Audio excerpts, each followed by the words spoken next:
प्यारी प्यारी भव्य आत्माओं,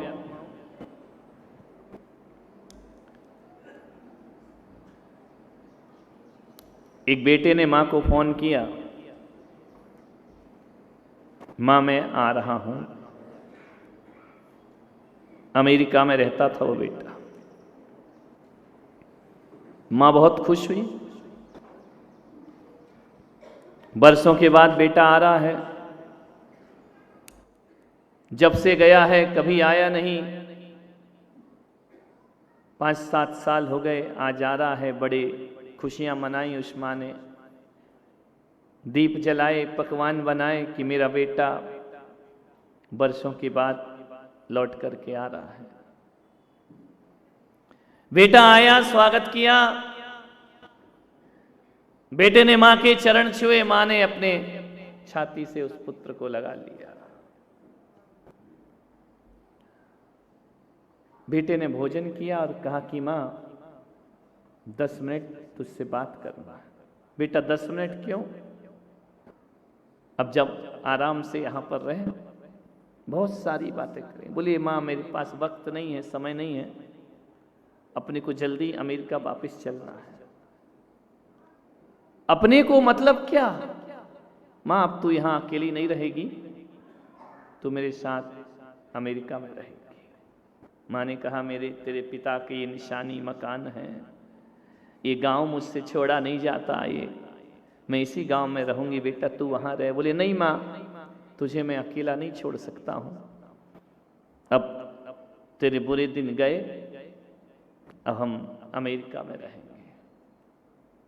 मां की आंखें भर आई कि चलो एक बेटे ने इतना तो एहसास रखा मेरे प्रति, दूर रहकर भी उसे मां का ख्याल रहा, मां का ध्यान रहा। उसने कहा बेटा मैं चलूंगी, लेकिन उसने कहा मां अब चलेगी तो वापस नहीं आएगी, ये वचन दे। मां ने कहा वापस? बोले अब वहीं रहना है, मैंने एक फ्लैट ले लिया है, आराम से वहां रहेंगे। मां ने कहा मैं ये गांव छोड़ के नहीं जा सकती हूं। बोले मां चलना पड़ेगा, तेरा बुढ़ापा है, कब तक यहां रहेगी, कैसे जीवन व्यतीत करेगी? मां को भीतर से गर्व भी हो रहा था, खुश भी हो रही थी, और गांव छोड़ने का दर्द भी हो रहा था। कभी कभी गांव का प्रेम भी छोड़ा नहीं जाता है। बेटे ने कहा कि मां देख वक्त नहीं है, मैं अमेरिका में रहता हूं, मेरे पास छुट्टियां नहीं है, मेरे पास समय नहीं है, कल की फ्लाइट से अपने को चलना है। ठीक है चलूंगी, लेकिन मां एक काम कर, जब अपने को यहां आना नहीं है तो इस मकान को बेच देते हैं। उसने कहा इतने जल्दी कैसे बिकेगा?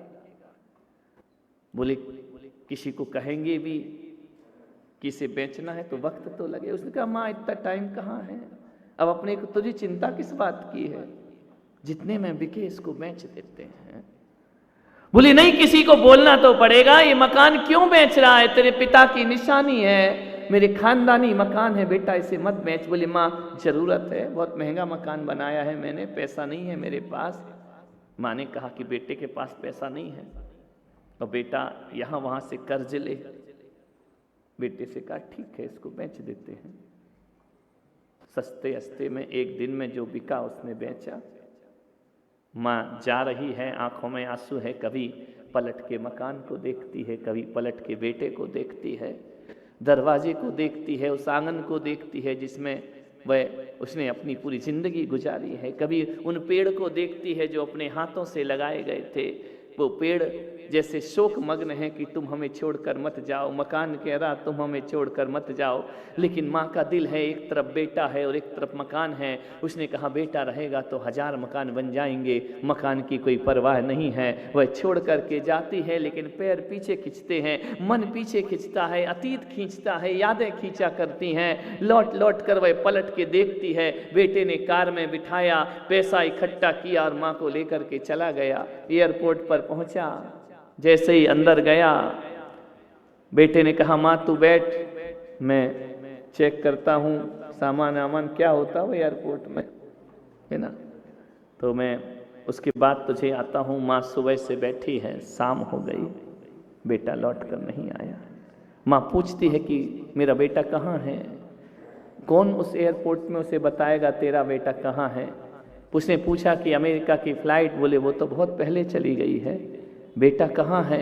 शाम हो गई, बेटा लौट कर नहीं आया। उसने पता किया, सब कुछ पता चला कि बेटा दौलत लेकर दुनिया से भाग गया, माँ को अकेला एयरपोर्ट पर छोड़ करके चला गया। माँ इतनी निढाल हो गई कि बेटा गया, वह सोचती थी कोई परेशानी में, कोई मुसीबत में होगा, लेकिन जब पता चला, लोगों ने बताया कि वह तो अमेरिका चला गया है, अब माँ कहाँ जाए, घर जाए कि अमेरिका जाए। अमेरिका जाने का पैसा नहीं है, घर वापस लौटे तो कैसे, वो घर अब उसका घर नहीं, वो घर किसी और का घर हो चुका है। वह क्या करे। माँ पैदल एयरपोर्ट से 7-8 किलोमीटर आती है, रात में, ठंडी के दिन है, फिर अपने उसी मकान में आकर दरवाजे पर बैठ जाती है। मकान मालिक बदल गया था, उसने कहा ये मकान हमारा है, अब तुम यहाँ कैसे बैठी हो। बोले मेरा बेटा चला गया है, ना जाने क्यों चला गया, क्या इमरजेंसी आ गई, मुझे छोड़ करके चला गया। उसने पूछा भी नहीं, बताया भी नहीं, छोड़ गया। ठंडी में एक चादर ओढ़े बैठी है वह माँ, क्या करूं, ठंड बहुत है। मकान मालिक ने कहा कि माँ ऐसा कर, आ तू अंदर सो जा। बोले ये मकान मेरा था और आज मेरी मकान में कहा जा रहा है कि तू अंदर आकर के सो जा। जैसे तैसे उसने रात गुजारी, जैसे तैसे उसकी रात गुजरी। वक्त बीता, समय बीता, मान्यवर, सांझ ढल गई, रात घिर आई, लेकिन बेटा लौट कर नहीं आया। गरम गरम आँखों से आंसू की धार बह रही है। ध्यान रखना, विचार करना है। माँ तो वो होती है जो कभी बच्चे की सेवा में अपना सब कुछ समर्पित कर दिया करती है, लेकिन औलाद के ये दिन देखिए, दौलत के लिए माँ बाप को छोड़ दिया करते हैं, दौलत के लिए माँ बाप का सम्मान, माँ बाप का प्यार छोड़ दिया करते हैं। आया बेटा लेकिन चला गया सब कुछ लेकर, छोड़ गया उस माँ को अकेला, दर दर की भीख मांगती घूम रही है। एक बात याद रखना, अपनी ज़िंदगी में ध्यान रखना, माँ फिर भी अपने बच्चे का इंतज़ार कर रही है। ना जाने क्यों गया है, कब लौट कर वापिस आएगा। अरे आज आया है, कल मुझे लेने के लिए आएगा। लेकिन एक बात ध्यान रखिए, पूत कपूत हो सकते हैं, लेकिन माता कभी कुमाता नहीं हुआ करती है। वह फिर भी दुआएं देती है कि कोई बात नहीं है, मेरा जीवन कितने दिन का बचा है, एक दिन ये जिंदगी भी समाप्त हो जाएगी। वह कहती है कोई बात नहीं बेटा, बस दुख इस बात का नहीं कि तू दौलत ले गया, तू माँ से छल कर गया, इस बात का मुझे दुख हो रहा है। यदि तू मुझसे कह देता कि मुझे मकान दे दे, मैं तेरी माँ पीछे हटने वाली नहीं थी, सबसे पहले ये मकान तेरे नाम कर देती। जब मैंने तुझे पढ़ा लिखा करके अमेरिका भेज दिया, जब मेहनत मजदूरी करके मैंने तुझे ऊंची ऊंचाइयों पर पहुंचा दिया, एक मकान के लिए बेटा छल करता है। ध्यान रखना, माँ का सीना छलनी हो जाया करता है। ध्यान रखना, माँ मर गई, अधेड़ हो गई, माँ जीवन उसका समाप्त हो गया, जैसे एक एक सांस उसको भारी लगती है। मान्यवर, ऐसी निकम्मी औलाद इस धरती पर पैदा हो चुकी है जो माँ बाप पर नहीं, उनकी दौलत पर ध्यान रखा करते हैं, उनकी संपदा पर ध्यान रखा करते हैं। अरे एक बात याद रखो, जब हम बचपन में थे हमारा कोई नहीं था, माँ बाप हमारे संरक्षक बने थे। आज के युवाओं से मैं यही कहना चाहता हूँ, हजारों लाखों लोग यूट्यूब के माध्यम से मुझे देख रहे हैं। अरे जब तुम बिल्कुल अधीन थे, तुमसे चलते नहीं बनता था, तो माँ बाप तुम्हारे संरक्षक बने थे। आपसे निवेदन है, अब वो बूढ़े हो गए हैं, हर औलाद को अपने माँ बाप का संरक्षक बन करके जीना चाहिए, हर औलाद को माँ बाप का साथ देना चाहिए। ये कैसा जमाना आ गया है, आज हमारे देश में, हमारे भारत में वृद्धाश्रम बन रहे हैं। ये वृद्धाश्रम बदनुमा दाग होता है भारत की संस्कृति पर। ध्यान रखना, मैं आपसे निवेदन करता हूं, मेरे प्रवचनों को सुनकर के यदि थोड़ा भी जीवन में कुछ सीखना हो, मैं एक ही चीज कहता हूं, मुझे बहुत खुशी नहीं होती है जब जब मेरे देश में अनाथ आश्रम बनता है तो मेरे हृदय में पीड़ा होती है, और जब जब मेरे देश में कोई वृद्धाश्रम बनाता है ना तो मेरा सर शर्म से झुक जाया करता है। मैं कहता हूं इस भारत से वृद्धाश्रम की अवधारणाएं खत्म होना चाहिए, इस भारत से वृद्धाश्रम बंद होना चाहिए। कोई जरूरत नहीं है, एक काला कलंक है भारतीय संस्कृति पर। अरे कोई जरूरत नहीं है सुंदर सुंदर वृद्धाश्रम बनाने की, मेरे भारत को यदि जरूरत है। अरे गरीब बेटा हो जाए तो चल जाएगा, अरे वृद्धाश्रम की सुंदर इमारत नहीं चाहिए, श्रवण कुमार की कांवड़ चाहिए जिस पर बिठाकर वह तीर्थ यात्रा अपने माँ बाप को करा दिया करता है। आज श्रवण कुमार जैसे बेटे चाहिए, ना हो अमीरी कोई बात नहीं, गरीब का बेटा बन जाओ, ध्यान रखना, लेकिन माँ बाप को वृद्धाश्रम में नहीं, अपने मजबूत कंधों की कांवड़ पर बिठाइए। ध्यान रखिए तो भारत की संस्कृति जीवित रहेगी, भारत की सभ्यता जीवित रहेगी। मैं आपसे निवेदन कर रहा हूं, जीवन को समझने का प्रयास करो। मैं मध्य प्रदेश के एक डबरा ग्राम में गया, वहां के आज जो होम मिनिस्टर हैं नरोत्तम जी मिश्रा, जब मैं वहां पर गया, छोटा सा गांव है डबरा, ग्वालियर के पास दतिया जिले में वह गांव है। वहां के होम मिनिस्टर जो अभी हैं वर्तमान में नरोत्तम जी मिश्रा ने मुझसे कहा कि महाराज मैंने एक मंदिर बनाया है, क्या आप मेरे मंदिर में पधारेंगे? लक्ष्मी नारायण का मंदिर उन्होंने बनाया है, क्या आप वहां पर पधारेंगे? मैंने कहा मैं क्या करूंगा मंदिर जाकर? बोले नहीं, आप आएंगे तो मुझे बहुत अच्छा लगेगा। मैंने कहा तुम्हारी खुशी के लिए मैं तुम्हारे मंदिर में जरूर आऊंगा, अवश्य आऊंगा। जब मैं लक्ष्मी नारायण के मंदिर में देखने को गया, जैसे ही वहां पर देखा, क्या देखता हूं मैं कि लक्ष्मी नारायण की मूर्ति तो मंदिर के अंदर रखी हुई है और मंदिर के बाहर उनके माता पिता की मूर्ति खड़ी हुई है। मैंने कहा ये क्या है, तुमने माता पिता की मूर्ति लगाई? बोले महाराज बाहर भीतर के लक्ष्मी नारायण तो सारी दुनिया उनके दर्शन को जाती है, और मेरे जिंदगी के लक्ष्मी नारायण तो ये हैं जिनकी बदौलत आज मैं यहाँ तक पहुँचा हूँ। इसलिए मैंने भगवान की मूर्त से पहले अपने माता पिता की मूर्ति मंदिर के सामने लगाई है। मैंने कहा नरोत्तम जी मिश्रा से ध्यान रखना, मुझे तुम्हारा कुछ पसंद आए ना आए, लेकिन जो अंदाज तुमने अपने माता पिता के लिए रखा है, कह सकता हूँ कि तुम एक आदर्श व्यक्ति बन करके समाज में खड़े होगे। माँ बाप की मूर्तियां, भगवान की मूर्तियां लगाते हो, लाखों करोड़ों का दान देकर माता पिता के लिए कुछ नहीं हुआ करता है। एक बात याद रखना, 3 महान आत्माएं इस धरती पर, ऐसा कहा जाता है, वैदिक परंपरा कहती है कि ब्रह्मा ने हमें जन्म दिया है, विष्णु हमारा पालन करते हैं और शिव हमारा संहार किया करते हैं। मैं एक बात निवेदन करता हूं, मुझे नहीं मालूम कि ये बात सच है या झूठ है, सच भी हो तो कोई बात नहीं है, लेकिन मैं पुलक सागर इतना कहता हूँ, मैंने ब्रह्मा को नहीं देखा, मैंने विष्णु को नहीं देखा है, मैंने महादेव शिव को नहीं देखा है, लेकिन आज इस भरी सभा में मैं कह सकता हूँ कि ब्रह्मा ने मुझे बनाया इसका मुझे कुछ पता नहीं है। मैं ब्रह्मा से भी माफ़ी मांग सकता हूँ, लेकिन इतना जरूर कहूँगा कि हे ब्रह्मा तुमने मुझे बनाया इसका मुझे कोई ख्याल पता नहीं है, मुझे कुछ नहीं मालूम कि तुमने मुझे बनाया या नहीं बनाया। अरे तुमने सृष्टि बनाई होगी, लेकिन मैं आज ब्रह्मा से कहता हूं कि तुमने बनाया इस बात का मुझे कोई ज्ञान नहीं, लेकिन मेरी माँ ने मुझे बनाया इस बात का मुझे ज्ञान हुआ करता है। आज जो मैं हूं वो मेरी माँ की बदौलत हो,